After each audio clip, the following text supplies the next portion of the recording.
Hi guys, I've just got back from Thor the Dark World, and I have to say I thoroughly enjoyed this film. It was a great action, sci-fi adventure, and it had the perfect balance of comedy, action and characterization. And I felt the comedy, unlike Iron Man 3, wasn't overdone here, and when things got serious, you were along for the ride, and you definitely felt a sense of peril.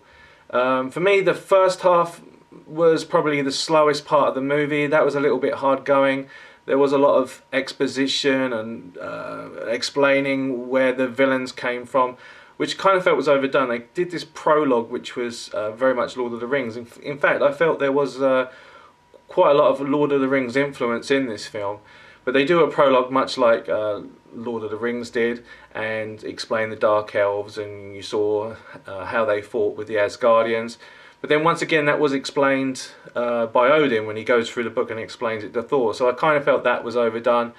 And as I said, the first half did drag. Once they start getting the characters interacting more with each other, where you've got Jane Foster, you've got Loki, you've got Thor, that's when everything really picks up, and I thoroughly enjoyed that part. That was great. The action's fantastic in that as well. One downside for me though was the villain. I was a little bit disappointed with that. Christopher Eccleston, who is a good actor, I kind of felt was hindered a little bit by giving this sort of alien language to speak.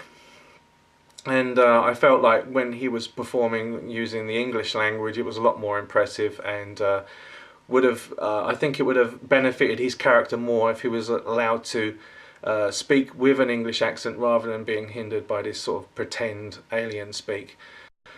Just to mention the main characters and how they are in the film, you've got Thor, who's solidly played by Chris Hemsworth, and there's only so much he can do with that character, but what he does it well.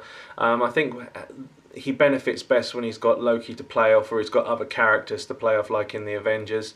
And he does get that. I think that's why maybe the movie did pick up more in the second half, is because he's got more chance to play off of Loki, and that does elevate the movie.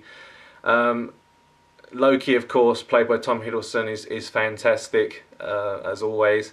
And as I said, the other cast are great. I mean, Anthony Hopkins isn't given much to do, but I mean, it's nice to see Odin there, and Idris Elba, of course, as Heimdall, is fantastic. And he's such a cool character that you kind of wish that, you know, he was had his own film. He's that cool. But it's nice that, I suppose, that they don't overuse him. I suppose that's what gives him the coolness factor. Maybe sort of like a Boba Fett effect, if that makes any sense to you.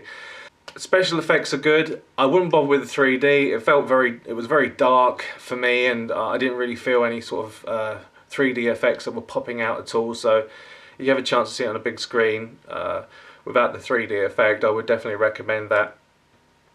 If you want to hold on for the mid-credit scene, there is a mid-credit scene which is you know, a nod to the future Guardians of the Galaxy film. And if you want to wait right to the end of the end credits, there is an end credit scene, which I felt was pretty pointless, really. They could have actually just stuck that in the end of the movie. It really wasn't worth hanging on to.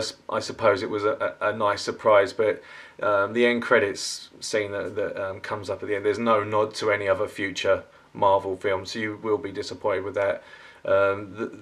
It's more of sort of a continuation of what's happened at the end of Thor. So there you go, guys. I'm going to give it 4 stars out of 5, and I'll catch you later.